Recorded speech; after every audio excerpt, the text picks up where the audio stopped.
Por aí. Né? Esse programa dispensa a leitura prévia da obra, embora a recomende fortemente. Quanto mais você tiver conhecimento da obra, melhor é para compreender. Mas como é difícil imaginar que isso poderá ser feito na prática, então, na prática, a gente tem aqui sempre um resumo da obra que a gente vai ler.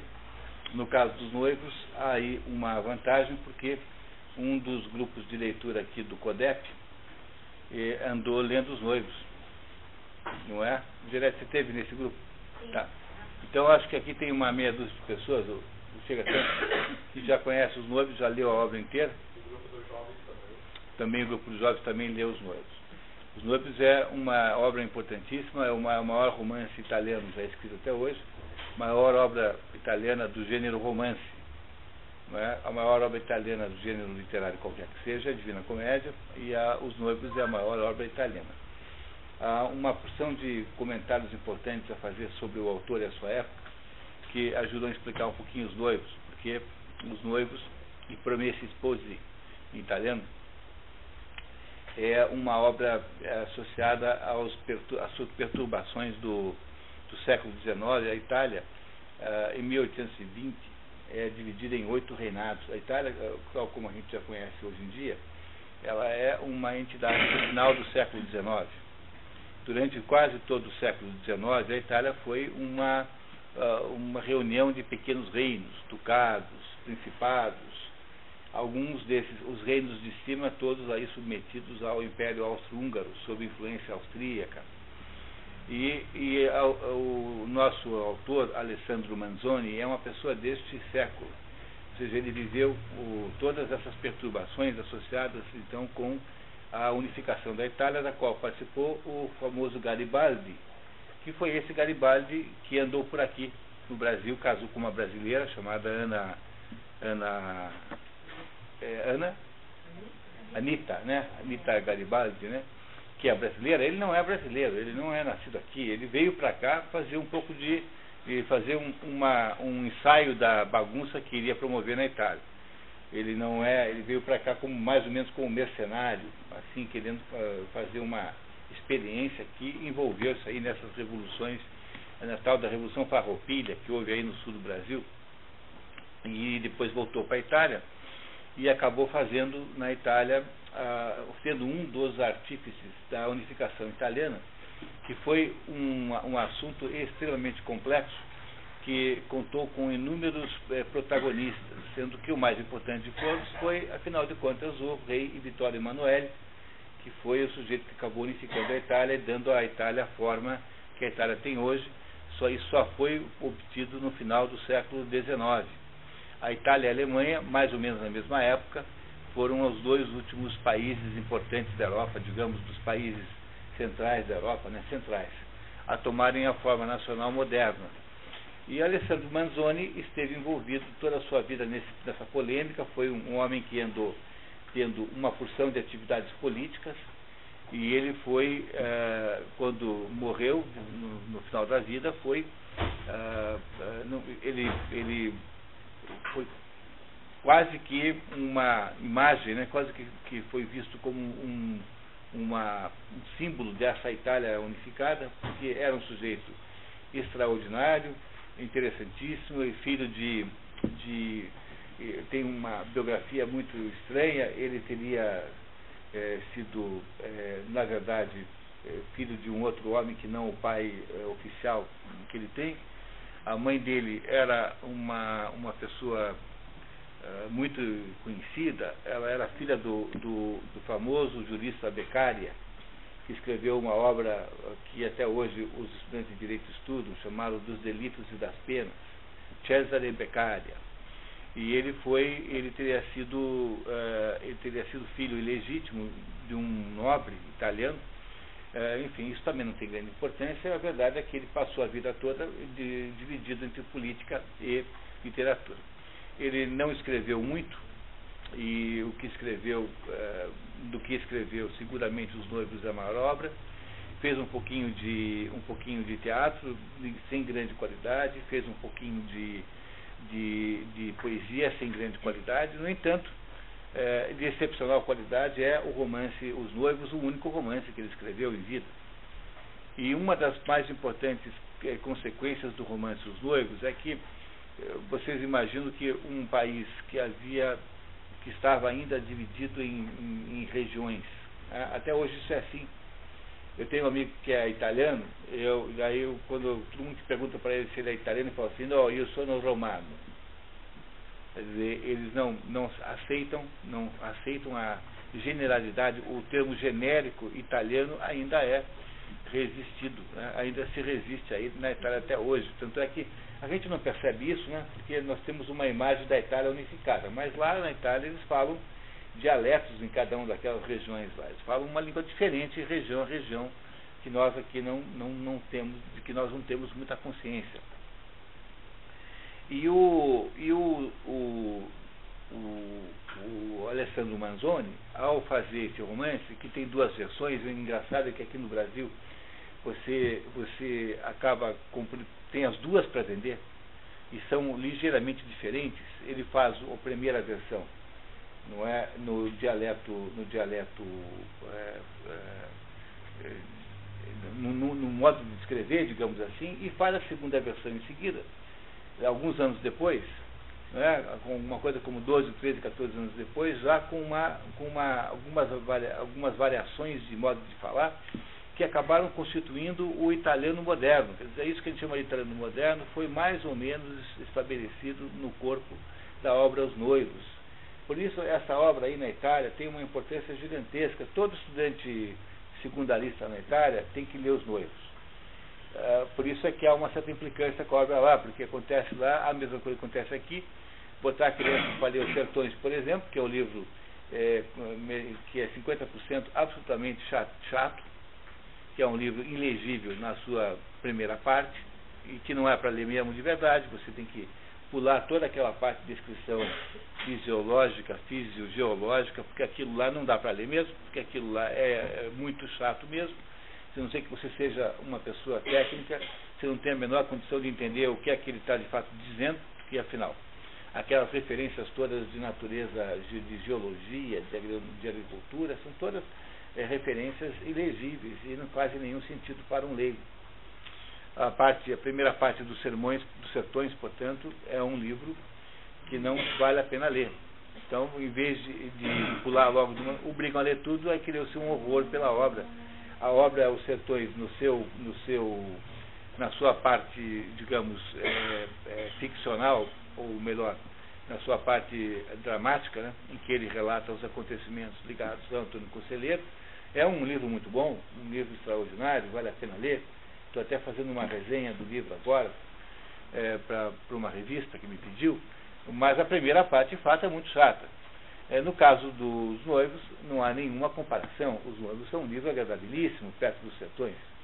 Agradabilíssimo, no entanto, pelo fato de ser obrigado a ler, como tudo que é obrigado é sempre um problema, não é? A maior maneira que há, a melhor de todas as atitudes que há com relação à leitura é você gostar, você querer ler o livro que você está lendo. Então, o fato de obrigar o livro na Itália criou, assim, em torno dos noivos também, uma certa má vontade por parte da juventude, aquele livro que todo mundo é obrigado a ler e não tem vontade de ler, e é por isso que muita gente não aproveita totalmente o valor do livro, o conteúdo do livro, que é magnífico e maravilhoso. Pois o Manzoni tornou-se uma pessoa tão importante na história da Itália que quando ele morreu, logo em seguida o Verdi, Giuseppe Verdi, um compositor italiano erudito, ele escreveu um requiem, um dos vários requiems que existem, é o de Verdi, um dos mais bonitos, na minha opinião. Eu gosto muito do requiem de Verdi, e teria dito que escreveu o requiem de Verdi especialmente para o Alessandro Manzoni.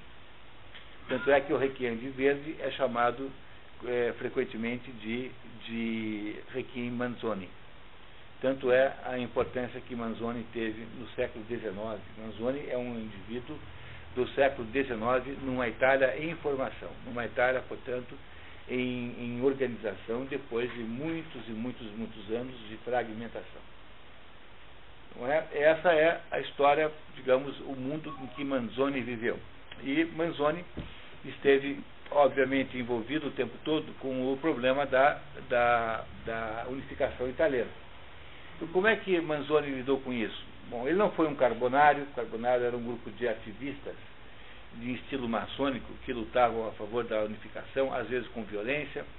Ele não foi um propagador da luta armada, enfim, ele foi um desses sujeitos que achavam que a unificação viria naturalmente, normalmente, se eles fossem inteligentes ao ponto de fazerem associações, ligações, como foi feito na Alemanha. A Alemanha fez muito bem. A Alemanha, que tinha a mesma situação, ela criou um negócio chamado Zollverein, que é a unificação alfandegária, e aí todos os produtos e serviços daqueles países alemães que havia ali, como na Itália, né, aquelas pequenas reinados, passaram a ter uma isenção tarifária, ou passaram a estarem subordinados ao mesmo regime tarifário, e a partir então da unificação econômica, unificaram politicamente a Alemanha.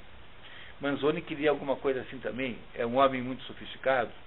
Não é? A mãe dele, que era uma mulher dessas mulheres deslumbrantes da sociedade, aquela mulher que num dado momento da vida, do momento em que ela vive, né, é considerada a mulher mais desejável, mais cobiçada da sociedade. Ela separou do pai de Manzoni, mesmo porque, né, havia provavelmente ali uma certa prática de fidelidade, ao que tudo indica, e foi morar em Paris. Ele ficou com o pai, porque pela lei italiana ele podia ficar com o pai, tinha direito de mantê-lo, e quando o pai morre, ele então vai para Paris, e a mãe então, a mãe de Alessandro Manzoni, dava umas festas maravilhosas. Ela tinha um apartamento na Place Vendôme. Place Vendôme hoje em dia não tem mais apartamento, talvez tenha, mas é onde ficam aqueles joalheiros riquíssimos, uma praça maravilhosa no centro de Paris, toda cercada das melhores joalherias mais caras do mundo. Era um lugar, naquela época, já um lugar assim chiquérrimo. Essa é Alessandro Manzoni. Alessandro Manzoni, ao contrário do que podia parecer, não desenvolveu os traços de personalidade da sua mãe, tornou-se um sujeito absolutamente generoso. Teve um dado momento em que ele foi enganado ele não é que foi enganado, uma pessoa que cuidava dos negócios da herança, deu lá um golpe, ele ficou sem nada, teve que vender as propriedades, e entregou a safra para os camponeses, fez todos os atos que você puder imaginar de grandeza pessoal. Alessandro Manzoni fez. Tratava-se, portanto, de uma pessoa especialíssima. E escreveu um livro que é um monumento de grandeza humana, chamado Os Noivos, que é esse livro que eu tenho muito prazer de ler com vocês hoje, aqui. E voltando só ao ponto que eu estava falando, Os Noivos representam uma contribuição de Alessandro Manzoni para o problema da unificação da Itália.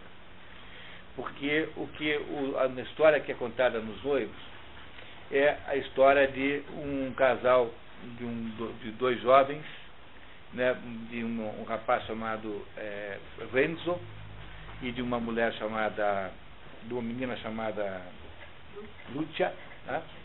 Renzo e Lucia, que são dois jovens que querem uma única coisa na vida. Eles querem casar um com o outro.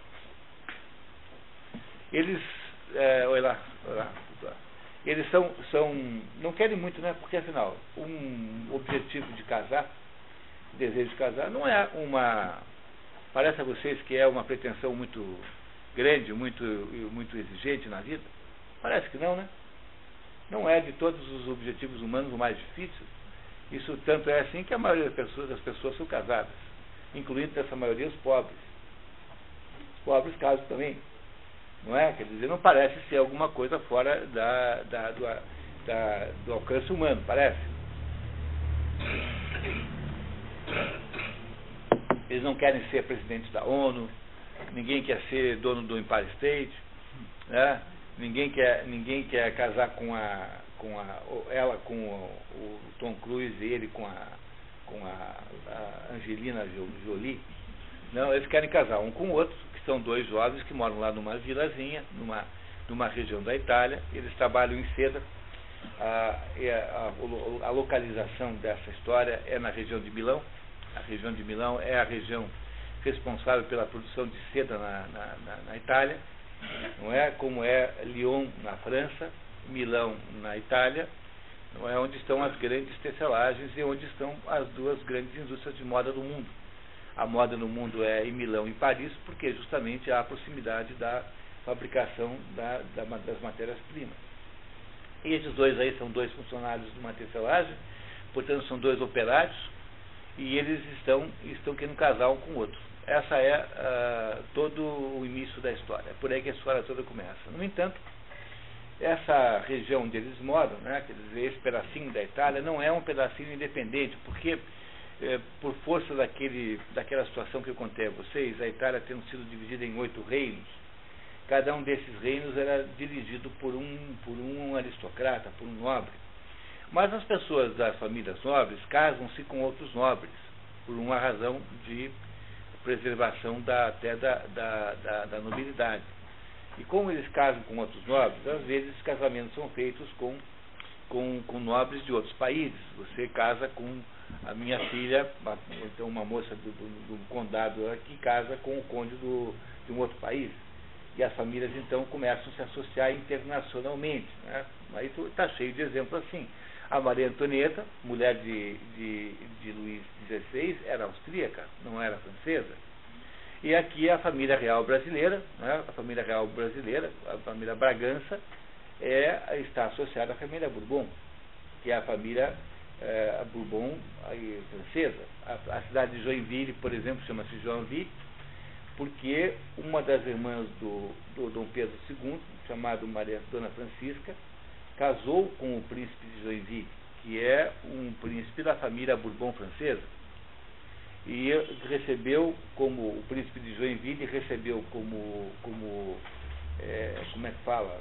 dote aquela região lá onde é Joinville, lá em Santa Catarina.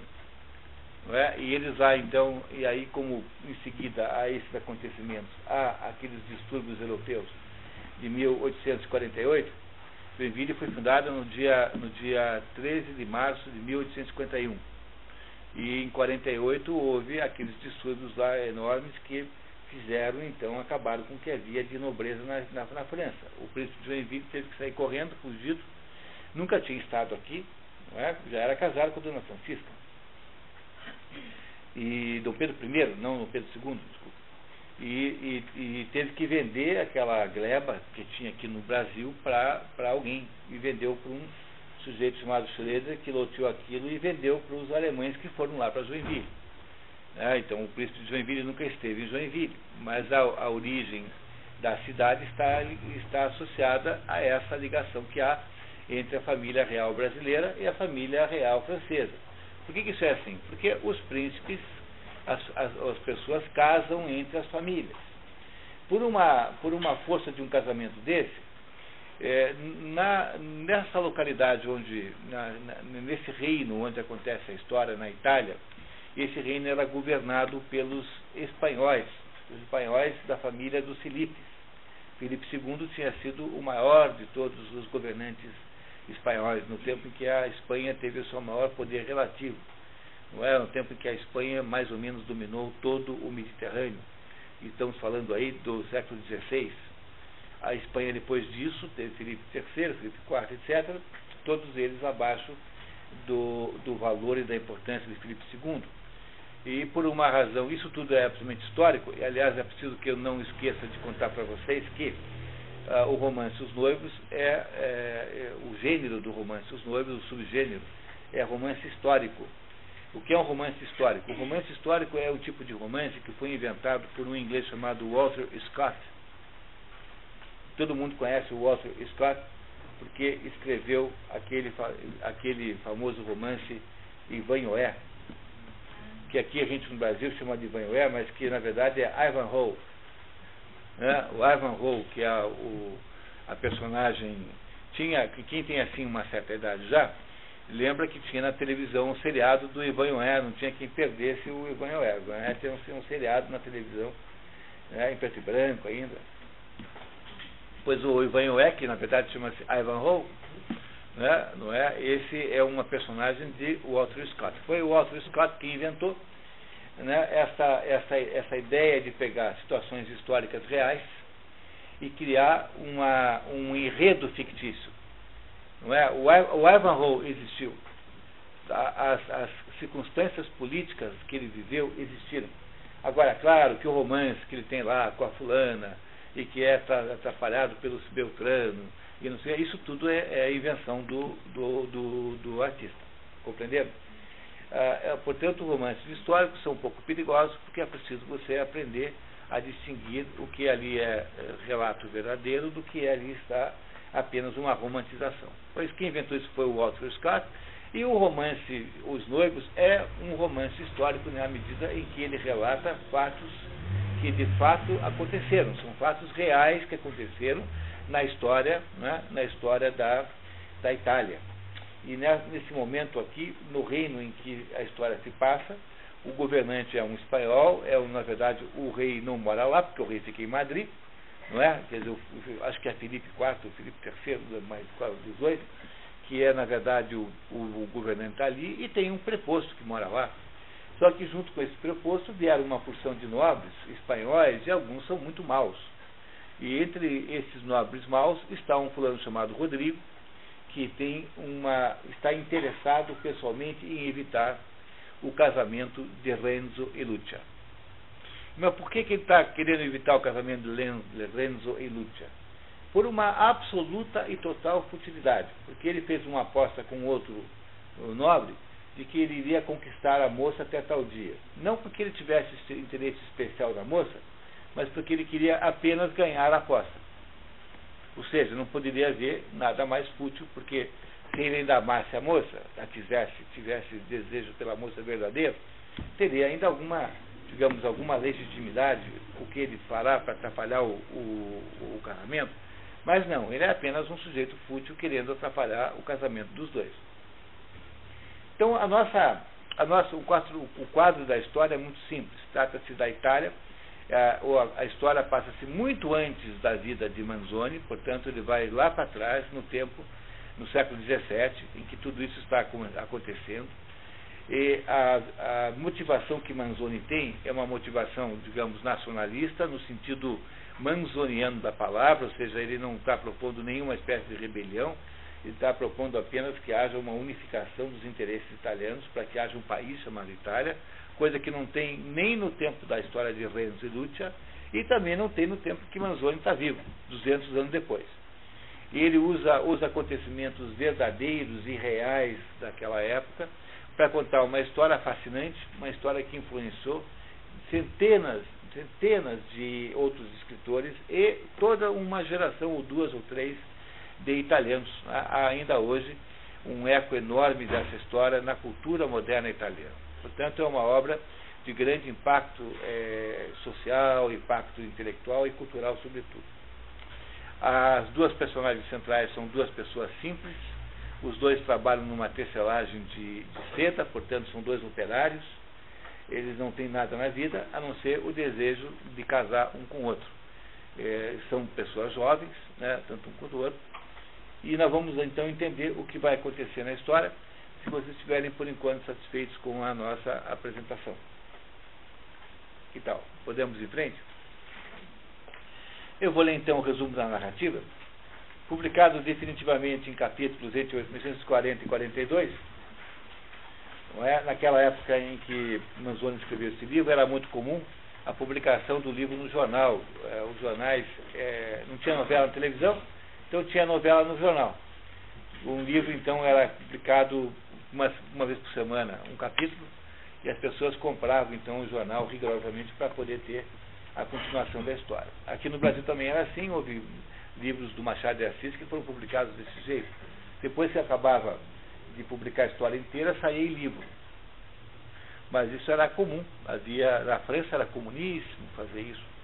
Publicar o livro em capítulos nos jornais, antes de ir para as livrarias.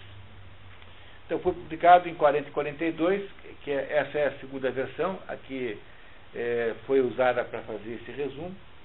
O único romance é a obra maior de Alessandro Manzoni, o livro Os Noivos e Promessi Sposi, representa a vanguarda literária da sua época. Segundo a trilha, então recém-aberta pelo britânico Sir Walter Scott, que havia criado o subgênero romance histórico com seu Waverley. O primeiro livro importante do Scott é esse, Waverley. E depois escreverá a maior obra de todas, é a biografia de Napoleão, uma obra enorme, um livro gigantesco, são, sei lá, 7, 8 volumes, contando a biografia de Napoleão, com alguns problemas de verossimilhança.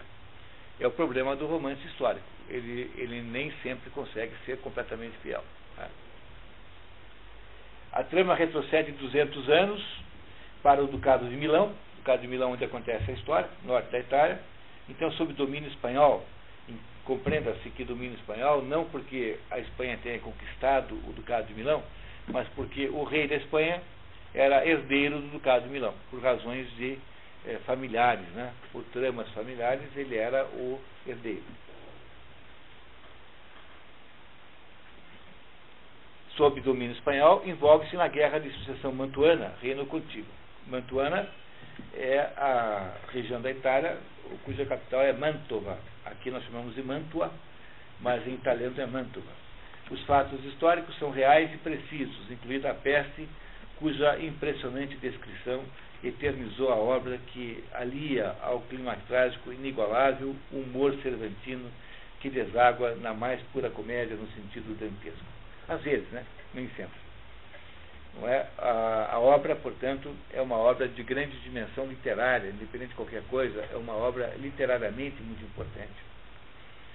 Na história, as personagens principais, Renzo, Tramalino e Lucia Mondela, tendeiros de seda, pretendem se casar, mas são impedidos por um sem número de obstáculos e atos do destino. O cenário geográfico é a região setentrional do Ducado de Milão, que incluía o Burgo Lecco, de onde a família do pai civil de Manzoni era originária. O pai civil, que é aquele pai que está na certidão de nascimento de Manzoni, porque ele teria, na verdade, um pai biológico diferente daquele oficial. A forma da obra é o modelo de beleza e estilo da língua italiana. Segundo muitos, Os Noivos é o único grande romance italiano do século XIX e incentivou a resistência contra o domínio austríaco que impedia a unificação italiana, feito que Manzoni viu em vida. O maior de todos os empecilhos da unificação italiana era o fato que toda aquela região norte da Itália era dominada pelo Império Austro-Húngaro. Tanto é que as cidades do norte da Itália, todas têm nomes alemães também. Por exemplo, Veneza é Venedig. Você tem Milão, é Mailand. Então você tem nomes alemães que são usados até hoje no mundo para as cidades do norte da Itália. Eram todas cidades que estiveram sob o domínio austro-húngaro, portanto austríaco. Foi preciso esperar. Não foi preciso esperar a queda do Império Austro-Húngaro, que isso aconteceu na Primeira Guerra Mundial em 17, para que isso pudesse se resolver. Já no final do século XIX, depois de muita encrenca, houve finalmente a reintegração do território italiano. E a Itália, aí, antes do final do século XIX, já estava unificada. Mas Manzoni viu isso e morreu em seguida. Manzoni morre em 73. E a unificação da Itália é mais ou menos por aí, 70, por aí, 1870, por aí, 71. A trama de Os Noivos teria sido inspirada num manuscrito anônimo do século XVII. Benedetto Croce dele disse ser uma obra-prima de toda a humanidade. E Otmar de Carpo, o maior intelectual que já existiu no Brasil, disse que se trata do maior romance histórico que já se escreveu. Tendo em vista que há uma concorrência de Walter Scott, por exemplo, e vindo de quem vem esse elogio, eu acho que é um elogio que merece muita consideração. Que tal? Vocês podemos começar? Eu queria pedir ajuda à Inês, né? Inês, você nos ajuda, por favor? O problema de hoje é que a Inês e eu estamos gripados, né? E isso fará uma sinfonia de tosses e espirros, que eu espero que seja pelo menos harmônica, porque, né, pelo menos com uma certa musicalidade.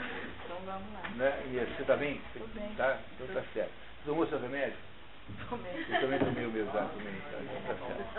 Muito bem, então vamos lá. Os noivos é essa história. E promesse espose, quer dizer, os esposos prometidos. Né? Ou seja, o conceito de noivo é esse. O noivado é isso, prometer um casamento ao outro. Não é? Essa é a ideia do noivado. Todo mundo certo aí? Então a nossa história passa-se mais ou menos em 1600 alguma coisa, num ducado de Milão, que era dirigido por um espanhol e que aqui, numa cidade muito pequena do ducado de Milão, acontece essa trama envolvendo essas duas pessoas. Inês, por favor, capítulo 1. O narrador começa a situar o leitor na geografia das populações do Ducado de Milão. O Ducado de Milão, que existiu de 1395 a 1797, passou por diversos domínios estrangeiros, entre eles o dos Filipes de Espanha, entre 1554 e 1706. Olha como durou isso, pessoal. Durou 400 anos, o Ducado de Milão. Quer dizer, durante 400 anos, a região de Milão foi um país autônomo da Itália. Olha, uma enormidade de tempo, né? 400 anos durou o Ducado de Milão. Aí, em 1797, não é, passou para outro domínio antes de virar Itália, né? Isso, quer dizer, já virou Itália em 1700, virou muito antes da unificação. Transformou-se em Itália muito antes, passou para o Império Austro-Húngaro. Não é? Isso. Continuamos. No momento da trama, reina na Espanha Filipe IV, 1605-1665, representado em Milão pelo governador Gonçalo Fernandes de Córdoba. Portanto, o verdadeiro, digamos, dirigente do Ducado de Milão é Filipe IV, um dos reis, um dos Filipes, da linhagem dos Filipes da Espanha. Ducado de Milão, que acompanham as margens do lago de Como, de que Lecco é o bairro mais populoso prestes a se tornar cidade. Quando ocorreram os fatos que nos dispomos a narrar, essa povoação era também um castelo e agraciada, portanto, com a honra de hospedar um comandante e a vantagem de possuir uma guarnição fixa de soldados espanhóis dados a cortejar as mulheres e as moças, a espancar os pais e os maridos, a depredar os vinhedos, aliviando assim aos camponeses as fadigas da vindima. Essa é a ironia de Manzoni, né? Dados a estragar os vinhedos de modo que não é preciso mais fazer a colheita, né? Porque não tem o que colher. Né? Por uma das estradas da região vinha na tarde de 7 de novembro de 1628 o cura local, padre Abondio. Como é comum no Brasil, a tradução confunde os diversos critérios nacionais para o uso do título honorífico dom, do latim dominum. Segundo Napoleão Mendes de Almeida, em português só se chamam dom o bispo, o arcebispo, os descendentes das casas reais portuguesas e brasileiras, os monges beneditinos e personagens consagrados como Dom Juan. Só um minutinho. Em português, portanto, só quem tem direito de chamar dom é quem tem uma dessas 4 condições. Só. Dom, portanto, não é como na Itália. Então, quando você diz Dom Bosco, por exemplo, em português Dom Bosco não faz nenhum sentido, porque em italiano, Dom é todo quanto é padre chama Dom. Então, aqui em português, Dom Bosco tinha que chamar Padre Bosco. Qualquer coisa que é Dom Bosco aqui, se fosse traduzido corretamente, teria que ser traduzido por Padre Bosco. No entanto, a gente coloca aqui, quando a gente continua botando aqui Dom Bosco no Brasil, quando traz o italiano Dom Bosco e continua com Dom Bosco, nós estamos promovendo o Padre Bosco a bispo sem que ele tenha sido informado de tanto. Né? Vocês compreendem que nós estamos promovendo o homem a bispo? Porque em português, quem é dom, o bispo é dom. Mas o padre não é. Mas na Itália, todo padre chama-se dom. Dom Bosco é como se fala Padre Bosco na Itália. Então aqui a gente promove o homem sem que ele saiba, não sabemos nem se tem merecimento para ser bispo. Deve ter, né? Deve ter, né? Provavelmente, está certo. Em italiano, dom é atributo de padres em geral e em espanhol equivale ao nosso Senhor. No texto resumido foram, portanto, corrigidos os enganos, o que gera discrepância com os extratos em itálico que foram mantidos no original. Então, quando eu escrevo, então eu ponho certo. Quando é o autor, o tradutor que está escrevendo, ele vai manter os enganos. Daí vocês façam aí as devidas comparações, por favor. Padre Aponjo dirigindo-se à casa paroquial com um olho na paisagem, outro no breviário. Em um cruzamento é abordado por 2 sicários malfeitores a serviço do fidalgo Rodrigo, um tiranete local. Apesar de proscrito formalmente, o uso de capangas era comum naqueles tempos. Sem poder se desviar da dupla, o cura é confrontado com as seguintes ordens. Senhor cura, disse um deles encarando-o com jeito decidido. Que manda? Redarguiu Dom Abondio, tirando os olhos do livro que lhe ficou aberto nas mãos como numa estante. O Dom Abondio aí é Padre Abondio, né? Só que o tradutor não sabe, então manteve a forma errada do italiano. Não traduziu o dom para padre. Compreenderam, né? Por isso que tem sempre essa divergência. Tá? O senhor tenciona, prosseguiu o outro com ar ameaçador e colérico de quem surpreende um subalterno prestes a cometer uma indignidade. O senhor tenciona casar amanhã Renzo Tramalino e Lúcia Mondella? Isto é, protestou o cura com voz trêmula, isto é, os senhores são homens de sociedade? Sabem como ocorrem essas coisas? O cura nada tem com isso. Os namorados fazem as suas mixórdias e depois procuram o padre, como quem vai receber dinheiro ao banco. E nós somos servidores da comuna. Pois bem, cochichou-lhe o capanga ao ouvido em tom grave e autoritário, esse casamento não se realizará, nem amanhã, nem nunca. Pronto. Daí o impasse. Quer dizer, o padre combinou de casar o Renzo e a Lúcia no dia seguinte, mas apareceu agora um malfeitor lá, um capanga, um gangster, né? Uma coisa assim, dizendo que proibindo o padre de casar os dois. Qual é a obrigação do padre? Casá-los. Dizer assim, olha, meu amigo, sinto muito, quem manda aqui é a igreja, eu sou o representante, portanto vai casar só porque eu quero que case. Eles querem, então eu caso. Mas o Dom Abondio, ou o padre Abondio, infelizmente não tem essa atitude. Você verá que trata-se aí de uma personagem de excepcional e extraordinária covardia, uma das personagens mais covardes da literatura de todos os tempos. Esse padre Abondio tem a vantagem de ser engraçado, né, porque é o covarde engraçado, pelo menos tem isso, né? Agora vai ficar na dúvida sobre se casa ou não casa o casal, né? Os dois meninos, né? Então vamos ver como é que vai esse negócio vai muito mal. Começa muito mal, tá? Ameaçado de morte e sem saber o que fazer, padre Abondio enveredou pelo atalho que levava à casa paroquial, movendo a custo as pernas quase torcidas. O narrador nota que o cura não havia nascido com fígados de leão. Ou seja, com coragem.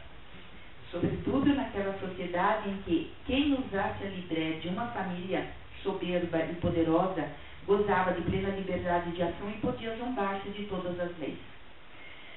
Na casa paroquial, com o semblante transtornado, o padre pede uma taça de vinho à criada perpétua. Engole o conteúdo todo num trago e com dificuldades conta o ocorrido à aia, que recomenda que ele procure o arcebispo. Um santo homem e um homem de pulso que não tem medo de ninguém. Só para entender como funciona a Igreja Católica já nessa época funcionava com base de regiões, a base de regiões administrativas chamadas dioceses. Cada diocese é dirigida por um bispo. Quando a diocese passa de uma certa quantidade de habitantes, ela passa a se chamar arquidiocese, o que não implica em nenhum aumento de importância, a não ser apenas um aumento de responsabilidade. Dentro dessa arquidiocese existem padres em paróquias. As arquidioceses são divididas em paróquias.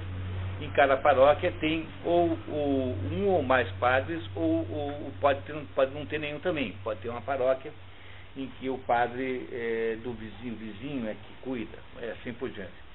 Aí esses bispos e arcebispos, quando são muitos, e muitos no Brasil, por exemplo, acho que já são mais de 400, 500, não sei quantos são muitos. Aqui no Paraná, quantos tem? Tem uns 10, 12, né? Alguma coisa assim. Aqui no Paraná, de bispos e arcebispos. Tem um bispo aqui em Paranavaí, por exemplo, né? Não é isso? Esses bispos aí, eles fazem um colegiado, digamos, que dirige a igreja. Eles são todos subordinados diretamente ao Papa. O Papa é que manda neles. Não há intermediação, não há instâncias intermediárias entre os bispados ou arcebispados e o papado em Roma. A Igreja Católica é uma das instituições mais descentralizadas e mais, digamos, de baixa hierarquização que existem. Ela é de uma minúscula, pequeníssima hierarquia da Igreja Católica. Portanto, o padre diocesano mais ou menos obedece, obedece o que diz o bispo da sua diocese. Os religiosos associados a conventos, ou seja, a ordens religiosas que não são seculares, não é, a ordens monásticas, não estão subordinados ao arcebispo. Podem estar, mas de modo geral não estão. Então, se tem um convento ali de uns padres aí trapistas, de uns monges trapistas, esses monges falam direto com o seu superior em Roma, ou em Paris, ou em Milão, onde for. Mas os digamos assim, né, os superiores, né, eles não são, né, as ordens monásticas, elas não são necessariamente, não são ordens subordinadas administrativamente à diocese. Compreendem isso, né?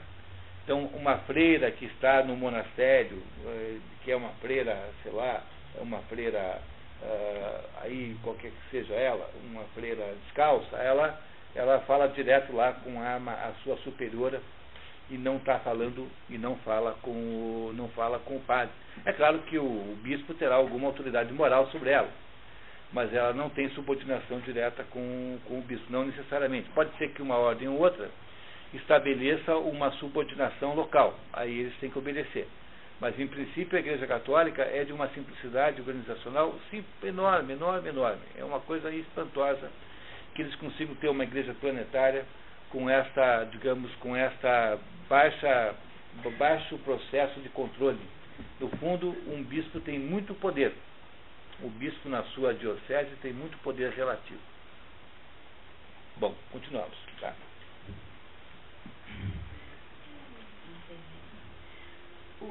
O padre perde a noite pensando no casamento no dia seguinte. Veremos, disse consigo o cura. Ele pensa na namorada. Eu tenho de zelar a minha pele. Sou o maior interessado, além de ser o mais esperto. Meu filho, é natural que estejas impaciente. Eu, porém, é que não hei de pagar o pato. Olha que covardão, né?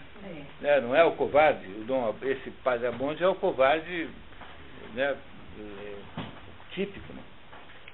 Uma vez tomada a decisão de acovardar-se, é assombrado o resto da noite com horríveis pesadelos.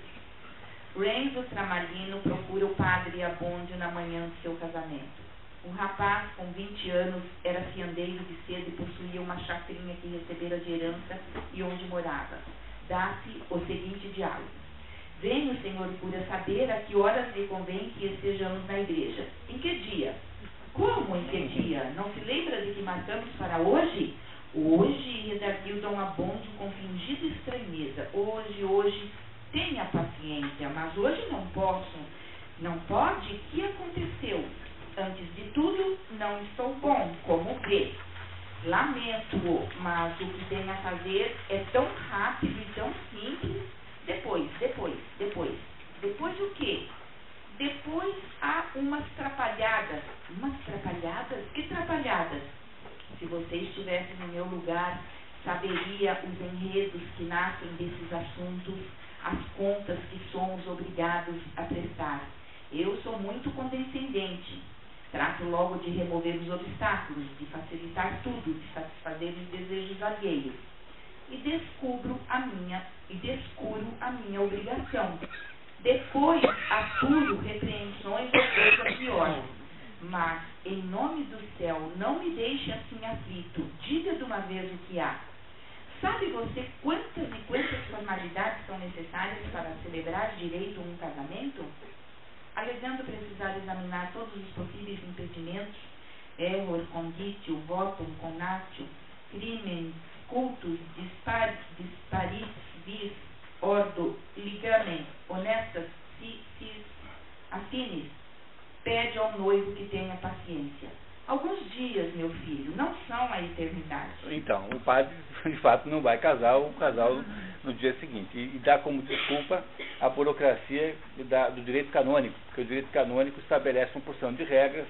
Na prática, obviamente, que ninguém faz essa investigação toda, embora existam condições pelas quais um casamento pode ser desmanchado, não é? Religiosamente falando, não civilmente falando. Civilmente é outro conjunto de condições, mas religiosamente também há condições pelas quais um casamento pode ser desmanchado.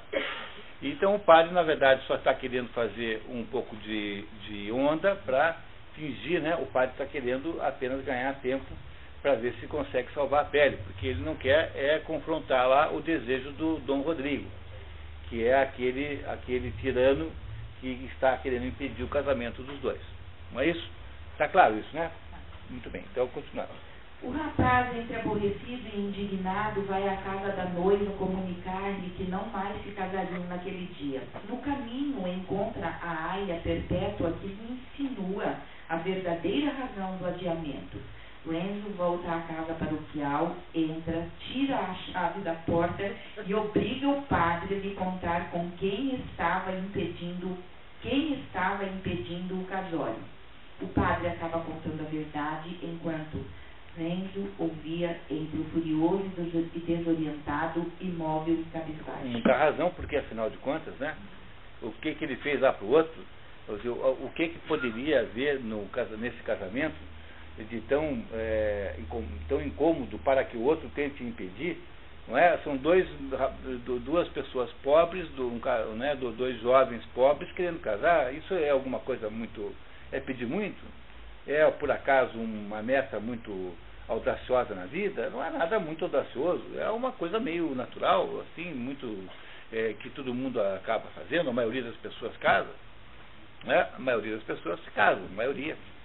Não é? Portanto, não parece ser uma coisa muito excepcional, fora do comum, e, no entanto, está esse impasse aqui, essa dificuldade de fazer, porque o padre não quer casar, ameaçado por um sujeito poderoso, né, que morava ali. Muito bem. Renzo sai imaginando vinganças. Voar à casa do fidalgo arrogante e sacudir-o sem dó. Chega à casa da noiva, onde já se reuniam as amigas para formarem cortejo à moça. Olha que maravilha, né? Quer dizer, que se ele está incomodado com isso, quanto não deve estar incomodada a noiva? Imagine, né? Porque o casamento, afinal de contas, é uma festa muito mais da noiva do que do noivo. Portanto, uma coisa como essa deve ser para a noiva, da perspectiva da noiva, é muito pior do que da perspectiva do noivo. Né? Naturalmente é assim, né? Lúcia, uma bela moça de tez clara e cabelos negros, vê Renzo com o rosto desfigurado de raiva e ouve as notícias. Ela reage como se aquele fato não fosse o primeiro. Até a esse ponto, se dispensa as amigas alegando que o cura estava doente. Sorte que é gente pobre, né? Porque é uma festa de casamento muito improvisada, quer dizer, não é um negócio complicado, né? É chato, mas afinal é contornável. Mas vamos ver se eles vão conseguir casar. O esforço de casar continua. Vamos ver para onde é que vai. Lúcia, em prantos, confessa a Renzo e a sua mãe, Dona Inês, que dias antes, voltando da fiação, havia encontrado na estrada o senhor Rodrigo e outro fidalgo, que viria a ser o conde Atílio, primo daquele. Os dois teriam falado baixo entre si e dito: apostemos. Lúcia havia relatado o encontro a Frei Cristóvão, frade capuchinho, que a havia aconselhado a apressar o casamento e não sair de casa. Entram nessa história duas personagens novas. O primeiro é o padre que é a Inês, que é a mãe da Lúcia, que nós não conhecíamos ainda, né? Ela não tem pai, ela é órfã de pai, não é? E é o padre, o Frei Cristóvão, que não é um padre, é um frade, portanto é ligado a um monastério, Frei Cristóvão, que passa a ser amigo do casal, ou seja, ele representará digamos, comparativamente ao padre Abôndio, que o padre Abôndio representa a covardia e a falta total de capacidade de cumprir a sua missão, esse Frei Cristóvão representa exatamente o contrário. Tá? Então ele será uma compensação, digamos, uma contraposição polarizada à covardia do primeiro. Então, essas duas personagens aí são muito importantes. Tá? Continuamos. Renzo, indignado, quer fugir com ela imediatamente, mas ela o lembra de que eles ainda não são marido e mulher. Dona Inês sugere que Renzo procure um advogado em Leco, conhecido popular e debochadamente por Rábula, pagando-o com os 4 galos sacrificados para o casamento, já que não convém procurar esses senhores com as mãos vazias, e o casamento seria teatro. Veja que coisa, né? A festa de casamento é composta de 4 galos. Modesto, né? E esse Rábula é o nome que se dava antigamente para o advogado sem curso superior. Tinha antigamente um advogado não formado, como também tinha dentista não formado, que eram situações que eram toleradas, assim, hoje em dia não pode mais, né? Mas já houve tempo em que isso existiu. Então eles vão lá falar com o advogado para ver como se o advogado ajudaria judicialmente a enfrentar esse impasse que estão vivendo aí. E vão dar para o advogado os 4 galos de presente como pagamento dos honorários do profissional. Né? Vamos ver. Em Leco, Renzo conta a história ao tal Rábula, mas ouve dele desaforos e desacatos. Conte isso aos seus iguais, e não a um homem de bem que sabe avaliar suas histórias. Retire-se, ande, nem sabe o que diz. Não me meto com moleques, não quero saber de intrigas, de lédias tolas. Lédias, lero, né? Portanto, esse advogado aí parece que é da turma lá do Rodrigo.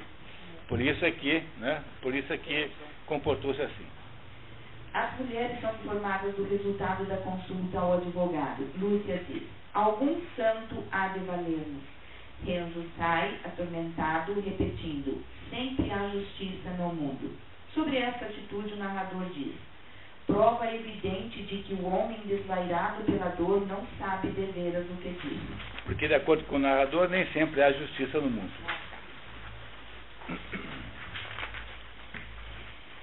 Chamado Frei Cristóvão, quase sexagenário, vai à casa de Lúcia imaginando alguma desgraça conforme o hábito daqueles tempos. O religioso, batizado Luís, aos 30 anos, havia abandonado rica herança e uma vida atribulada depois de uma altercação de rua em que matara, em legítima defesa, um fidalgo emperdigado e desdenhoso. No entreveiro, para salvá-lo, morrera seu fiel criado Cristóvão. Abalado pelo episódio, Luís se havia decidido pela vida religiosa, doando seu patrimônio para a viúva e 8 filhos do empregado e tomando para si o nome religioso de Cristóvão. Morava desde então no convento de Pescarenico, na região. Pescarenico. Então, aí você tem a história do Frei Cristóvão, um sujeito que era um nobre e que matou uma outra pessoa, e salvo pelo seu empregado, que morreu, né, na briga, e ele dá tudo que tem para a viúva e vai ser monge, e bota para si mesmo o nome de Cristóvão. Quando você entra na vida monástica ou na vida religiosa, você troca o nome, por razões simbólicas, você está mudando de vida, portanto você não é mais a mesma pessoa. Não é? É o mesmo efeito que tem a roupa branca para o candidato e para a noiva. O branco do vestido de noiva não significa virgindade, significa apenas que ela muda do estado de solteira para o estado de casada, que é uma mudança extraordinariamente grande na vida de uma mulher, porque ela muda de família. O branco, portanto, aí tem o significado de transição. Então, portanto, não tem o menor constrangimento de, se ficarem uma viúva, pode casar a segunda vez de branco também, porque não tem o menor problema, apesar do preconceito besta que inventaram com essa história de virgindade, não é? Que não tem cabimento nenhum. Não é? É isso? Continuamos. O capuchinho, relembrando o episódio do encontro de Lúcia com o fidalgo, percebe imediatamente a origem e gravidade daquela angústia. Enquanto ouve as mulheres, Renzo chega e Cristóvão lhe diz que confie em Deus e pede-lhe que prometa seguir seus conselhos. Propõe ir falar com o senhor Rodrigo. Se Deus lhe comover o coração e der força às minhas palavras, tudo irá bem. Do contrário, o Senhor nos apontará outro remédio. Cumprindo este plano, o religioso encontra o fidalgo almoçando, cercado de amigos e do senhor corregedor, o magistrado a quem competiria fazer justiça. Entre os comensais estava o Rábula, que Renzo havia consultado. Viu só? Não falei que essa eu adivinhei, hein? Adivinhei. Que o Rábula estava lá, era da turma do Rodrigo. Né? Tá. Os convivas discutem questiúnculas de direito, política e elogiam o soberbo banquete regado por vinho sem par, atribuindo a caristia do lado de fora à cobiça dos padeiros. O Ducado de Milão, pela coincidência de duas massacres e do esforço de guerra na questão da sucessão mantuana, sofria grande carestia de trigo. Isso é absolutamente histórico, entendeu? Todos os dados que estão aí ligados a acontecimentos sociais são todos históricos. Essa é a ideia do romance histórico. Você pega uma situação histórica e você inventa uma história inventada no meio. Então a história de Renzo e Lúcia pode ser até que essas pessoas possam ter existido, modelos para elas, mas é claro que a trama é totalmente inventada pelo autor. Agora, os acontecimentos externos são todos verídicos, porque o romance é histórico. Então, propondo como remédio que se apanhem e enforquem-se uns 5 ou 6 padeiros dos que o povo aponta como piores e mais endinheirados. A vozearia era ensurdecedora e dissonante. Os lacaios enchiam os copos. Os louvores ao vinho confundiam-se com sentenças de jurisprudência econômica e os vocábulos mais frequentes e mais sonoros eram ambrosia e força. Essa palavra ambrosia está aí mal escrita, porque aqui no Brasil inventou-se de escrever ambrosia, quando na verdade o nome desse negócio é ambrósia. Tanto é que antigamente tinha pessoas com esse nome. Vocês nunca ouviram falar de alguém chamado Ambrósio? Então, Ambrósio e Ambrósia é o masculino e feminino de Ambrósia, né, da mesma palavra. Ambrósia é uma substância, é uma comida que os deuses comiam, é modernamente um certo doce. Tem um certo doce chamado ambrósia, mas aí inventaram, não sei por que razão, chamar isso de ambrosia. Ambrosia é besteira, a expressão correta em português é ambrósia. Não é? Ambrósia era nome de gente antigamente. Hoje em dia ninguém põe o nome de um bebê de Ambrósia. Né? Acha estranho e tal. Mas tinha um monte de gente chamada Ambrósia, era um nome comum. É só você ir no cemitério e pegar os túmulos mais velhos, que aliás é um extraordinário passeio, hein? Queria que vocês nunca não deixassem de fazer isso na vida uma vez. Olhar os túmulos mais velhos e ver os nomes das pessoas que nasceram há 100 anos, 150 anos, 120 anos, para vocês verem que interessante como os nomes eram todos diferentes do que são hoje. É muito interessante fazer isso.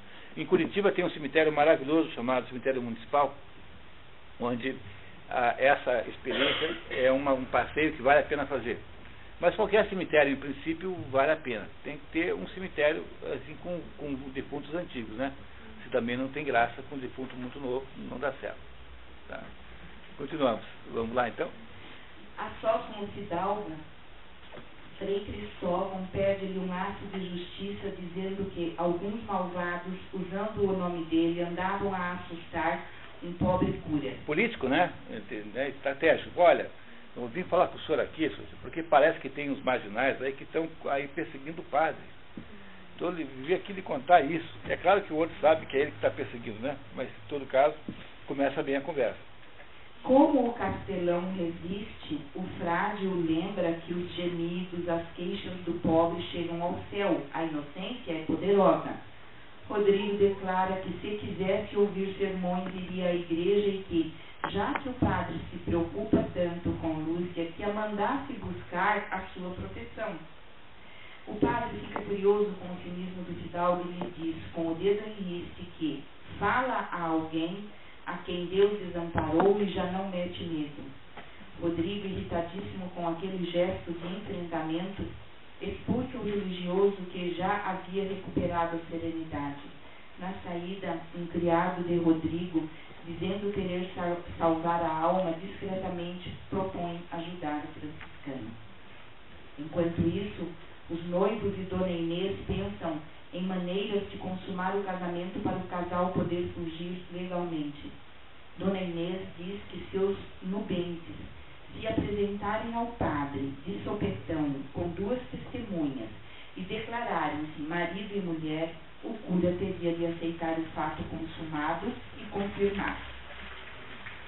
Renzo gosta da ideia, sai e vai procurar as testemunhas, que acabariam sendo Tônio, a quem Renzo dá dinheiro para pagar uma dívida com o padre, e Gervásio, primo da Pedro. Quer dizer, deu certo a solução de falar com o Rodrigo? Não. Não deu. Então aí a Inês pensa o seguinte, olha, uma solução boa é o seguinte, a gente chega lá com 2 testemunhas, cada um de nós, e declaramos que nós já dormimos juntos, porque o que é já ser marido e mulher? É já ter dormido juntos. Da perspectiva moral daquela época, o casamento é automático pela relação sexual.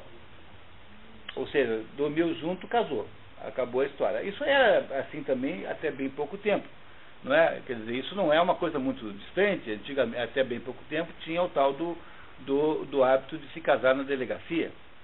Casar na delegacia, fundamentalmente, era isso. Isso caiu completamente da moda, isso, né? Mas era essa a ideia. Quer dizer, o casal dormiu junto, tem que casar, porque é como se já tivesse casado na prática. Como é que é? É verdade, né? Pelo menos não o tempo todo. Tá. Né? Quer dizer, o que a Inês propõe é que os dois cheguem lá e declarem-se marido e mulher. Mas declarar-se marido e mulher é apenas admitir para o padre que já tem uma vida marital, ou seja, já tem uma relação carnal. E como tal, então, o padre fica obrigado a casá-los. Seria uma estratégia para tentar obrigar o padre a casar o casal. Né? Veja, que um negócio tão absolutamente sem cabimento, tão pequeno, tão singelo, tão humilde, tão simples, não está se tornando aqui um acontecimento de implicações terríveis, de complexidades enormes, não é? Não há aqui uma espécie de desproporção entre o que eles querem e a confusão que está sendo gerada em torno disso? Muito bem, continuamos, vamos lá. Chega Frei Cristóvão com as más notícias de sua embaixada, mas reanima os noivos dizendo ter na mão um fio para lhes valer e volta para o convento.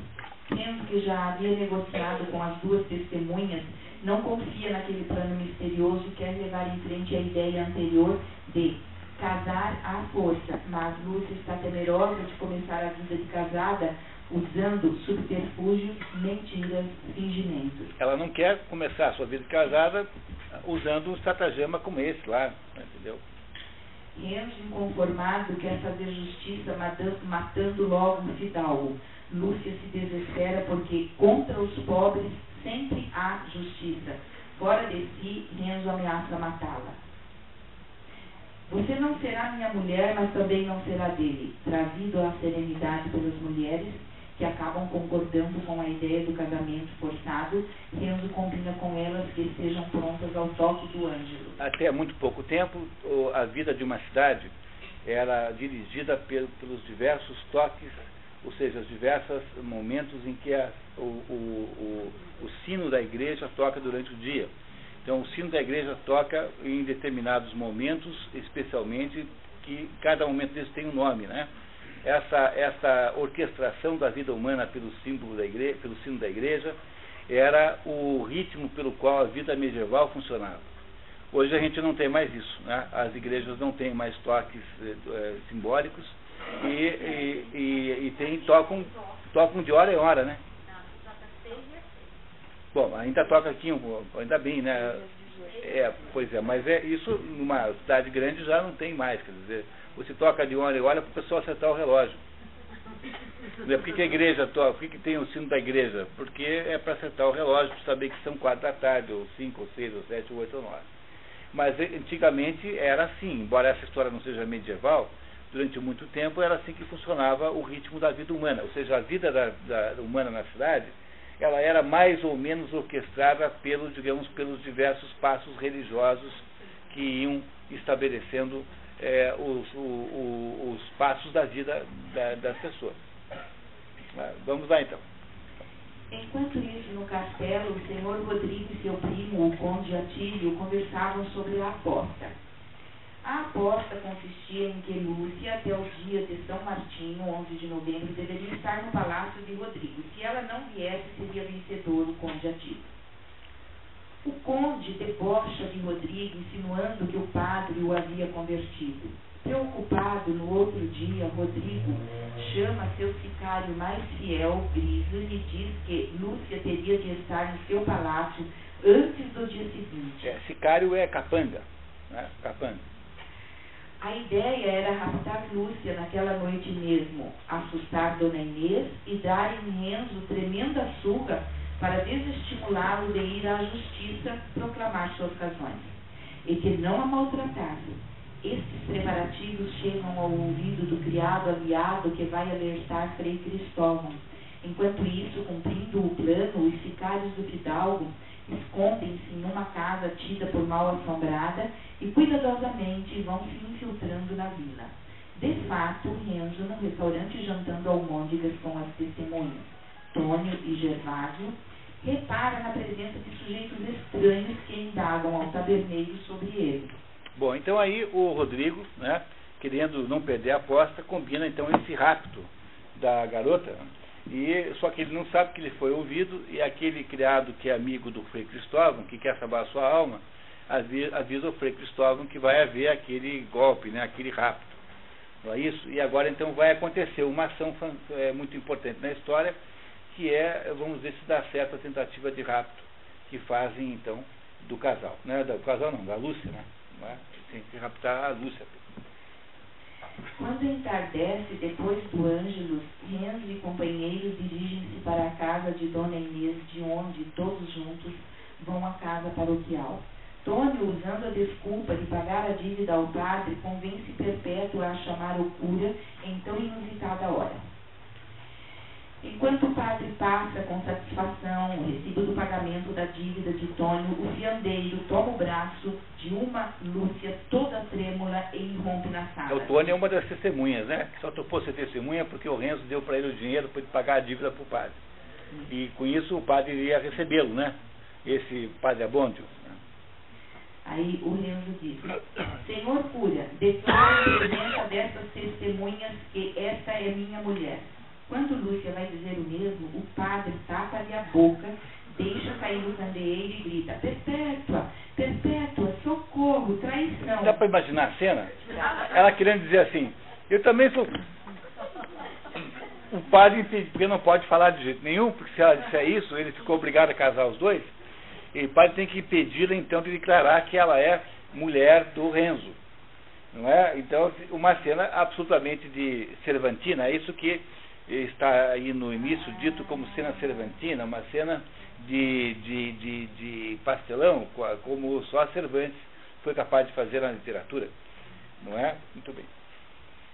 Apagada a luz, estabeleceu-se na sala uma confusão invisível. O cura já encontrara às apalpadelas a porta de outra peça e trancara-se do outro lado, continuando a clamar por socorro. Mas é um covarde, né? Como é que pode? Renzo ainda o procurava, tateando no escuro como se brincasse de cabra cega, recomendando-lhe: Quieto, quieto, senhor cura, não faça algazarra. Lúcia gemia, implorando: Vamos, vamos, pelo amor de Deus.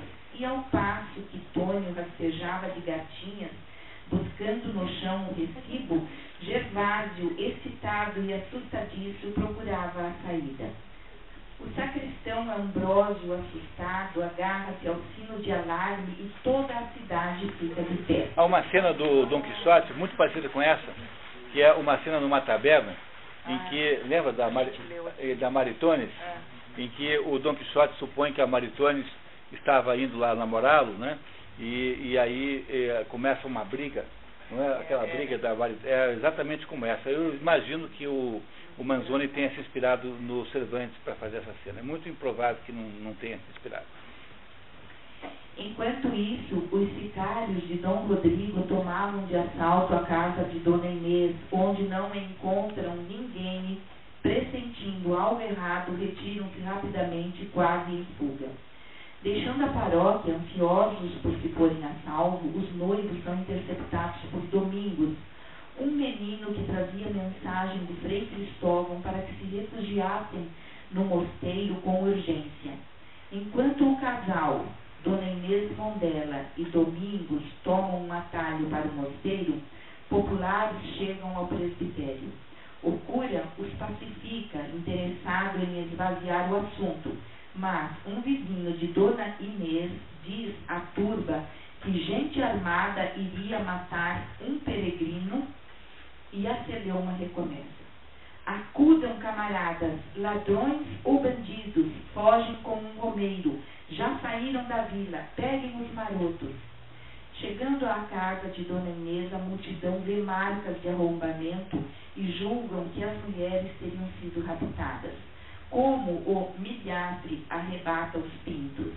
Chega a notícia, igualmente falsa, de que as mulheres tinham se refugiado a Loures e a multidão se dispersa. Vocês veem a confusão que gerou na cidade, né? A tal do duplo acontecimento, da tentativa de casar à força e da fracassada investida dos capangas do Rodrigo na casa do Dona Inês, que não conseguem achar a moça lá. Os fugitivos dispensam Domingos e chegam ao convento de Pescarênico, onde Frei Cristóvão os coloca imediatamente num transporte para fora da aldeia. Lorenzo iria para o mosteiro da Porta Oriental em Milão e as mulheres para um convento em Monza, no barco. Os passageiros iam calados, de quando em quando voltavam a cabeça num derradeiro olhar à paisagem riscada de zonas luminosas e de vastas sombras, donde sobressaíam os povoados, as casas, as choupanas. O castelo de Dom Rodrigo, flanqueado do torreão, sobrelevava as choças amontoadas ao sopé do promontório, com a catadura feroz de um malvado, desperto entre criaturas adormecidas, a meditar crimes. Lúcia viu e estremeceu, baixou os olhos à aldeia. Reconhecendo a sua vivenda humilde, pousou a testa no braço e chorou silenciosamente. É uma cena muito triste, imagine, né? Veja, tudo isso começou por quê? Porque esses dois queriam se casar. Quer dizer, dois pobrezinhos, dois funcionários de uma tecelagem, duas pessoas humildes, querem se casar e, no entanto, já a essa altura, a confusão chegou a tal grau, né, que são obrigados a largar sua casa, sua família tal, e irem embora para um destino desconhecido, porque queriam fazer uma coisa tão simples e tão natural quanto se casar. Não é isso? Vamos em frente. Alguém não está entendendo a história? Tudo bem, né? Então tá, continuamos. O embate do Escaler contra a ribanceira despertou Lúcia do seu doloroso torpor. Saltando primeiro, Renzo ajudou as duas mulheres a desembarcarem e os três agradeceram melancolicamente o barqueiro. Dali, dirigiram-se por terra, ao que parece, segundo o narrador, a cidade de Monza, onde se hospedaram numa peça abrigada e quente. Munidos de carta de Frei Cristóvão, procuram o convento indicado, onde um religioso, ao ler a missiva, diz que tudo dependia de a senhora querer tomar este compromisso. A senhora era uma freira que vinha de poderosa estirpe milanesa e dominava a casa, mesmo não tendo títulos. Essa história aí, pessoal, gerou depois no imaginário literário italiano uma linha de erotismo que é a da monja pervertida, porque a tal da monja de Monza, La Monaca di Monza, em italiano fala assim. Há dentro da cultura italiana, refletida naqueles gibis, tem uma linhagem erótica de monjas que dirigem conventos e promovem assim orgias lésbicas, que fazem assim umas perversões, que são sadomasoquistas, e essa história toda nasceu neste livro aqui do Manzoni, com esta monja aqui nas mãos de quem a Lúcia vai cair daqui a alguns segundos. Entenderam como esse negócio está dando errado? Quer dizer, agora a Lúcia, para poder fugir do Rodrigo, cairá nas mãos desta monja, que depois é tão forte e tão impactante essa história contada aqui, que isso nasceu no imaginário de um moleque na Itália até hoje. Tem um imaginário erótico baseado nessas cenas que são contadas aqui. Não são cenas, assim, digamos, obscenas, né? Mas são cenas insinuantes, muito fortíssimas, e que nasceu toda uma cultura de um certo erotismo que só tem na Itália, que é tipicamente italiano. Nasceu desse livro aqui. Daí vocês veem também a importância que esse livro tem, né? Em 100 anos o que ele fez, em 150 anos. Continuamos, vamos lá.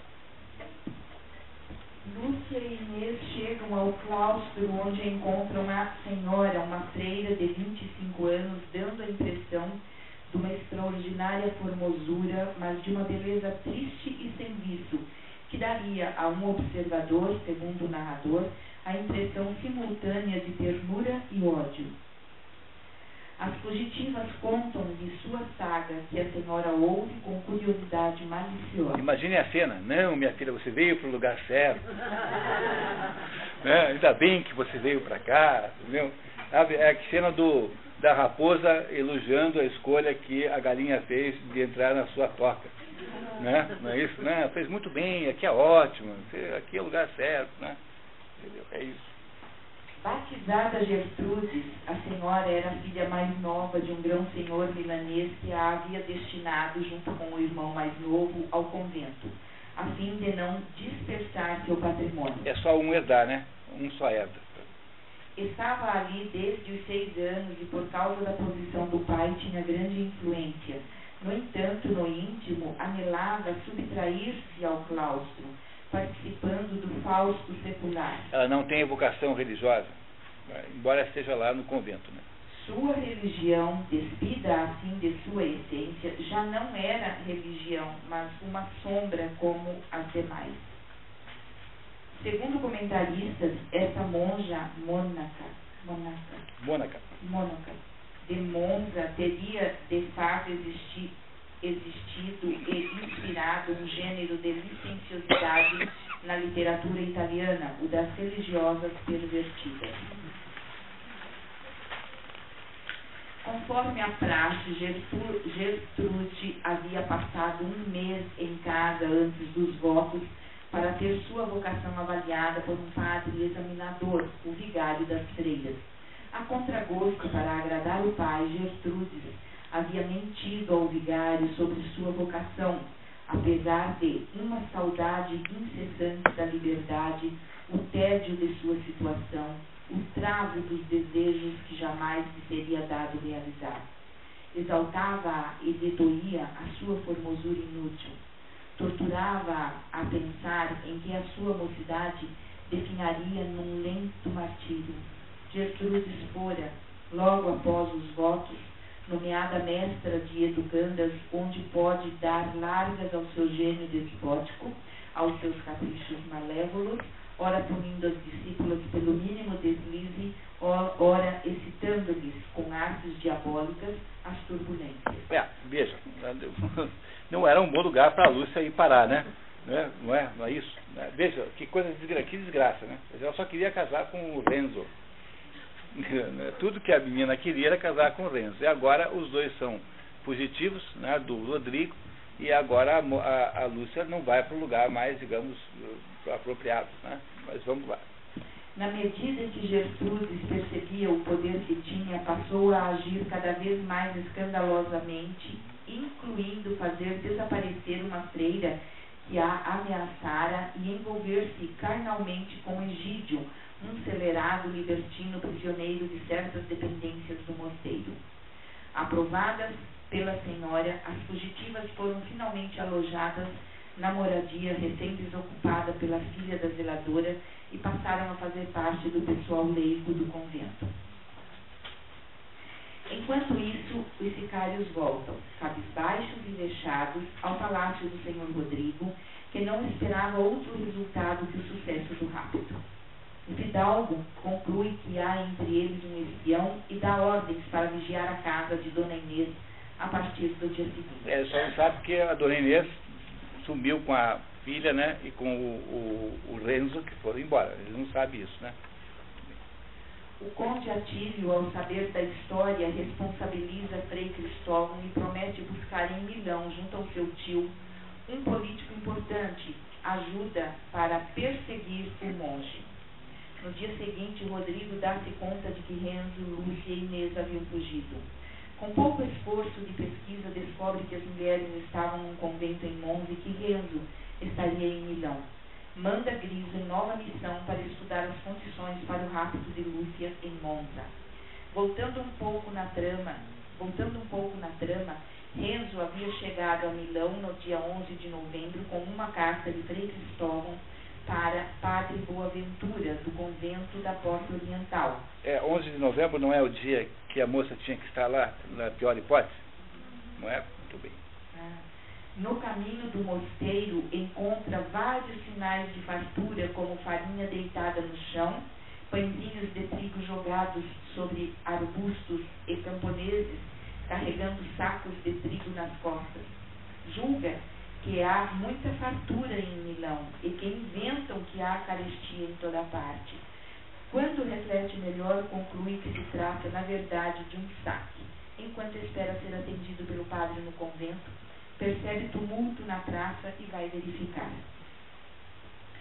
Estava-se no segundo ano de colheita escassa. No ano anterior, as reservas acumuladas mal supriam as deficiências. A população chegara, se não esfomeada, pelo menos desprovida de tudo à colheita de 1628, ano em que se passa a nossa história. Frente à escassez generalizada, agravada pela guerra de sucessão mantuana, o grão-chanceler Antônio Ferrer, na ausência do governador Gonçalo Fernandes de Córdoba, havia fixado por decreto o preço do pão muito abaixo do custo do trigo. O povo rejubilou-se, mas os padeiros haviam pressionado as autoridades para a reparação da injustiça. Naquele dia em que Renzo chegara a Milão, 11 de novembro, dia de São Martinho, dia do grande motim da carestia do trigo e do limite, para Lúcia estar no castelo de Rodrigo. O conde Atílio ganha a aposta. O grande motim de Milão, de fato, aconteceu.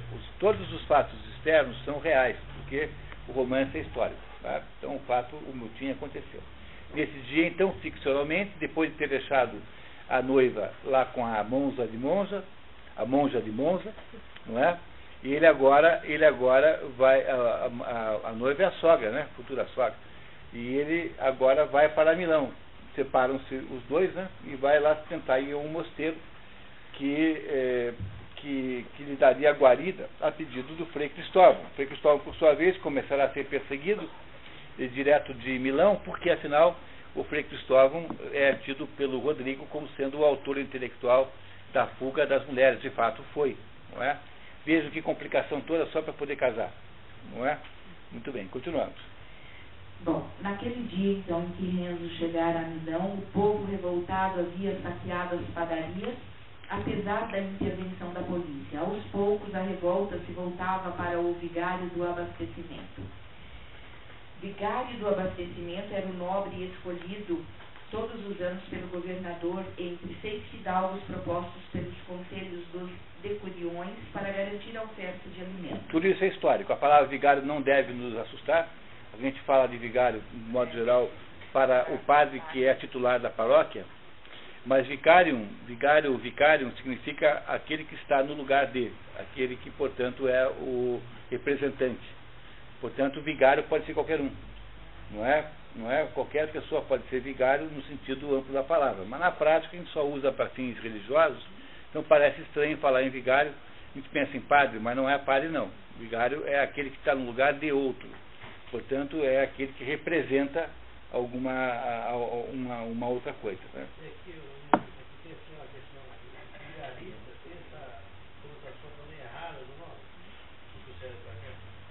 Pois é, boa pergunta, hein? Vigário, vigarista, pois é. Por que que o vigarista ficou negativo, né? Não sei, boa pergunta. Boa pergunta. A primeira coisa que eu vou fazer que chegar em casa é procurar saber. Tá? Ok? Muito bem. Na frente da casa do vigário do abastecimento, o motim crescia e a turba bradava por linchamento. Renzo mal podia dizer se observava ou condenava a friagem, mas a ideia de homicídio causara-lhe um horror inconfundível e imediato. Chega a polícia em contingente inferior ao necessário. Tá todo mundo querendo matar o tal do vigário do abastecimento, dizendo que é ele que é o responsável pela falta de trigo. Não é? Aí continuamos. Um velho de aspecto diabólico pretendia pendurar o vigário morto aos batentes do portão. Renzo intervém e é imediatamente acusado de ser espião do fidalgo. Cresce a hostilidade contra o fiandeiro, mas a turba se distrai pela chegada de uma escada com a qual se pretendia escalar o muro da casa. Invadi-la para linchar o homem, né? Quando tudo parecia perdido, chega Antônio Ferrer e o dignatário espanhol que havia reduzido o preço do pão. Passa pela multidão que o apulta, entra na casa e resgata o vigário, lívido e mole como um trapo, dando ao povo a desculpa de que o estava levando preso. Na carruagem, o homem, lívido, diz a Ferrer que iria viver numa gruta no cimo de um monte como um eremita, longe desta gente bestial. Bestial é uma expressão que dúbia, porque em Portugal bestial significa o contrário do que é aqui. Quando alguém é assim meio polêmico em Portugal, eles dizem assim, não se sabe se é uma besta ou se é bestial. Quer dizer, uma besta é um sujeito errado, né? E uma bestial é um sujeito genial, bacana. Então bestial também tem um sentido positivo quando você lê da perspectiva lusitana, né? Os portugueses falam assim, bestial para bom. Inês. Nesse caso é derivativo de besta. Aqui é bestial no sentido de selvagem, né? Essa gente selvagem. Está lá o sujeito sair do trêmulo, quase foi linchado, né? Com aquela gente selvagem cercando a casa dele. Tudo isso o Renzo está vendo na hora que ele chega em Milão, no dia daquele grande motim que houve por causa do preço do pão. Não tinha pão, aí o preço subiu. Aí como subiu, o governo baixou um decreto dizendo que tinha que vender o pão barato, tipo plano cruzado, assim. Para quem lembra desse negócio ainda. Aí como não tem o preço está barato, foram lá os padeiros reclamar, porque compravam caro, tinha que vender barato. Daí não tinha, daí mandou subir o preço. E aí está essa confusão toda lá, toda motivada pelo fato de que o governo está interferindo no assunto, né? Se não tem pão, o que vai fazer? Não adianta manipular o preço. Mas continuamos, vamos lá. E ele está nessa confusão de curioso, né? Porque chegou ele largou a mulher lá com a monja e agora está lá em Milão olhando aquela bagunça toda, né? Muito assustado com aquilo tudo, tentando entender o que fazer com aquela situação toda. Porque ele estava com o bilhete para entregar, né? E ele saiu de lá da igreja, né? Que estava esperando. Ele foi para Milão para poder se hospedar lá num convento. Isso. Mas chega lá e encontra aquela confusão, os planos todos mudam, né? Dispersada a multidão e controlado o tumulto, Renzo retoma o caminho do mosteiro, mas ao encontrar na estrada um pequeno grupo que comentava os acontecimentos, discursa dramaticamente denunciando o conluio entre governantes e fidalgos. Propõe irem todos, no dia seguinte, procurar Ferrer, que lhe havia causado boa impressão, e mostrar àquele homem como correm as coisas. Os presentes, de modo geral, concordam, apesar das poucas vozes discordantes. Sim, agora qualquer maltrapilho mete-se ao orador.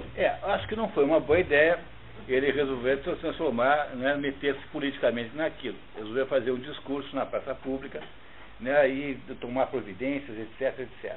Logo, aqui as coisas parecem que vão ficar também ruins para o nosso amigo Renzo. Né? Repare como tudo vai ficar complicado aqui. Um dos circunstantes, um espadeiro, acompanha Renzo até uma estalagem onde o vendeiro quer por força que ele preencha uma ficha de hóspede, obedecendo o edito recente. Uma ordem da polícia, né? Uma orientação. Renzo nega-se com argumentos de alta oratória. Os presentes o apoiam com estardalhaço. O fiandeiro come, bebe e discursa sobre medidas ideais para nunca deixar de faltar o pão necessário para todos os de casa. Renzo continua bebendo e aprofundando os acessos de loquacidade concentrando a atenção dos hóspedes. Então, uma situação como aquela bagunça toda. Aí tem um sujeito desconhecido, numa estalagem, já tendo bebido todas, fazendo uns discursos políticos. Será que isso vai acabar bem? Não vai, né? Muito bem, continuamos. Embriagado, Renzo é posto na cama pelo hospedeiro, que logo em seguida vai ao Palácio da Justiça denunciar o hóspede. Para sua surpresa, lá já se tinha conhecimento do tal arruaceiro que andava a prometer motins para o dia seguinte. O que é mentira, porque no dia seguinte ele não ia fazer motim nenhum, ele queria ir lá falar com o Ferrer, não é? Mas o povo já trocou tudo, já distorceu e já estava aqui o Renzo como agitador social, né? Agitador político. Na manhã do dia seguinte, bem cedo, a polícia aparece na hospedaria para prender Renzo, que entre a ressaca, a sonolência e o espanto considerava o que acontecera nessa noite para que a polícia se atrevesse a deitar mão em quem, horas antes, se tornara tão popular. Ele pensa, né, que ele ficou popular, né? Ele pensa que ele fez um sucesso, que foi muito. Lorenzo é levado preso por um notário. Notário é uma espécie de oficial de justiça. Com doces palavras venenosas e por 2 esbirros. São policiais, esbirros são policiais. O fiandeiro, pressentindo o pior, na saída da hospedaria, assula os populares contra a escolta, dizendo: prenderam-me porque ontem gritei pão e justiça. Não me abandonem, amigos.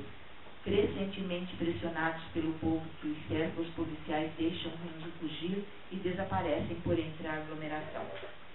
Renzo planeja fugir para Bergamo, onde morava seu primo Bartolo Castanieri, que já o havia convidado muitas vezes a trabalhar numa fiação com ele, porque em Milão já estaria marcado, tendo feito a imprudência de dizer o seu nome a Ambrósio, o espadeiro que o havia conduzido à hospedaria. Renzo, desavisado, sai de Milão na direção oposta à de Bergamo e vai parar no povoado de Gorgonzola. Que ficou famosíssimo porque nesse lugar tem um queijo chamado Gorgonzola, né, que todo mundo conhece aqui, um queijo comum aí na cozinha brasileira. Numa hospedaria local, Renzo descansa e busca informações para seguir viagem. Enquanto come, ouve, a pequena distância, um comerciante recém-chegado de Milão relatando os horrores da sedição e como as coisas lá haviam piorado muito, com marotos gritando e atraindo gente para saquear a casa do vigário do aprovisionamento, mas haviam encontrado forte barricada com espanhóis de espingardas apontadas. Batendo em retirada, a turba havia saqueado outra padaria. O distúrbio só diminuíra com a notícia de que o preço do pão havia baixado.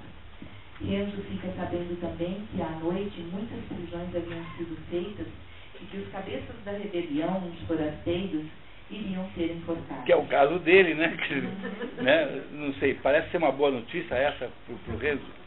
O relatório continua com a notícia de que um tipo fora preso numa hospedaria. Quem será que é o tipo que fora preso? Ele mesmo, está ali ouvindo, petrificado, né, ali aquela conversa em que agora ele, de discursador ali na rua, passou a ser um perigosíssimo agente político que estava sendo perseguido e com promessa de ser morto assim que fosse encontrado. Tudo isso por quê? Porque queria casar com a Lúcia.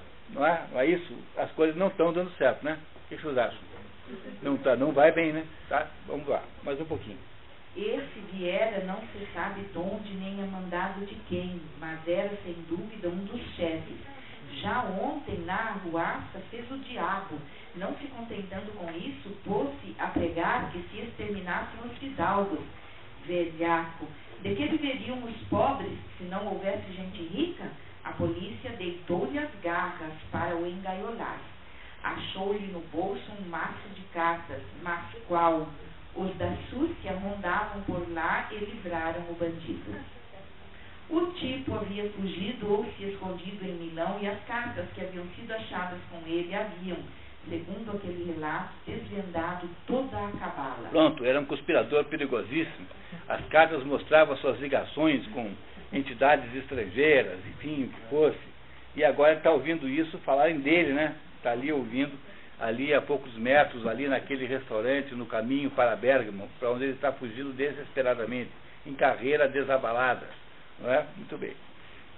Renzo ouve tudo isso chumbado à cadeira, com medo de que concluíssem que o tipo era ele. Quando o assunto mudou, pagou discretamente a conta e enveredou pela estrada oposta à que o trouxera até ali, na direção do rio Ada, que separava o Ducado de Milão da República de Veneza, território onde ficava Bérgamo. Então, estão dando certas coisas para o Renzo e Lúcia? O que é que vocês acham? Mas será que isso tudo está desse jeito porque eles queriam alguma coisa muito audaciosa, a sua ambição era muito desmedida? Não, né? Dá para imaginar ambição menor do que essa? Não dá. É uma ambição absolutamente natural e modesta e humilde que pessoas comuns têm. Queriam casar um com o outro. Ninguém tinha fortuna para herdar do outro. É o quê? De casar? Foi 9 anos casado. Tá certo, tá vendo? Tá vendo como deu certo para vocês? Né? Tá vendo como para vocês deu certo? Porque esses dois aí, primeiro, arrumam essa encrenca com o tal do Rodrigo. Depois são quase sequestrados. Depois a moça acaba lá nas garras da Monja de Monza. E agora o Rodrigo acaba corrido lá de Milão, como, na verdade, responsabilizado, sabe o nome dele? Porque ele disse, eu sou o Renzo, sou Lorenzo. Quer dizer, ele não fez todas as bravatas possíveis para comprometer-se o resto da vida com aquilo. De modo que agora ele é um proscrito da justiça, é alguém que provavelmente vai ser perseguido pela justiça. A mulher está lá, a noiva, coitada, está lá nas garras da Monja de Monza, e o Rodrigo ainda continua com vontade de vingar-se deles. Embora tenha perdido a aposta, continua com vontade de vingar. Será possível que possa acontecer alguma coisa pior do que isso para esse pobre casal? Certamente pode. E o que acontecerá de pior com esse nós saberemos só depois do nosso intervalo, daqui a 15 minutos. Vamos lá então? Tá. Então. Mas a maioria não conhece, né? Fazendo em pendrive com as gravações, né?